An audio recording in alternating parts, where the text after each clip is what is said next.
শরীরের জন্য তামাক বড়ই ক্ষতিকর, আর ধর্মের জন্য ইসলাম বড়ই ক্ষতিকর। তামাক যেমন শরীরের জন্য ক্ষতিকর, তেমনি ধর্মের জন্য ইসলামকে ব্যবহার করাও বড় ক্ষতিকর, এমন মন্তব্য করেছেন সাবেক এমপি ও বিএনপির নেত্রী আসিফা আশরাফি পাপিয়া। তিনি বলেন, ধর্মকে ব্যবহার করে ভোট আদায়ের অপচেষ্টা চলছে। পবিত্র কোরআন শরীফ হাতে নিয়ে বাড়ি বাড়ি গিয়ে মানুষকে বিভ্রান্ত করা হচ্ছে, যা অনৈতিক ও উদ্দেশ্য প্রণোদিত।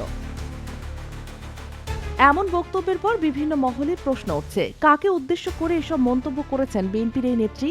গত ২২ জানুয়ারি চাঁপাইনবাবগঞ্জে বিএনপি প্রার্থী হারুনুর রশিদের নির্বাচনী জনসভায় জামাতকে ইঙ্গিত করে পাপিয়া বলেন, তারা এমন ভাব দেখাচ্ছেন যেন ইতিমধ্যেই রাষ্ট্রীয় ক্ষমতায় চলে গেছে। তাদের বডি ল্যাঙ্গুয়েজ ও মিথ্যাচার এমন পর্যায়ে পৌঁছেছে যা কল্পনা করা যায় না।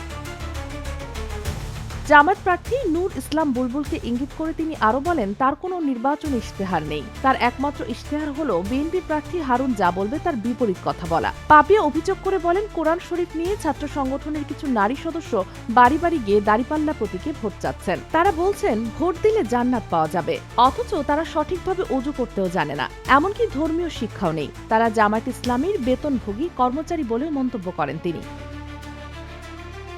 অন্তর্বর্তী সরকারের উদ্দেশ্যে বিএনপির এই নেত্রী বলেন, জোর করে জামায়াত ইসলামী যদি দেশের কোথাও নির্বাচন ভণ্ডুলের চেষ্টা করে, তবে অন্তর্বর্তী সরকার কাউকেই দেশ ছাড়তে দেবে না। ছাপ্পা সিল দিয়ে ভয় দেখানোর হুঁশিয়ারি দিয়ে তিনি বলেন, ২০১৮ সালে চাঁপাইনবাবগঞ্জে কিভাবে ছাপ্পা সিল প্রতিহত করা হয়েছে তা জনগণ দেখেছেন, তাই ভয় দেখিয়ে কোনো লাভ হবে না।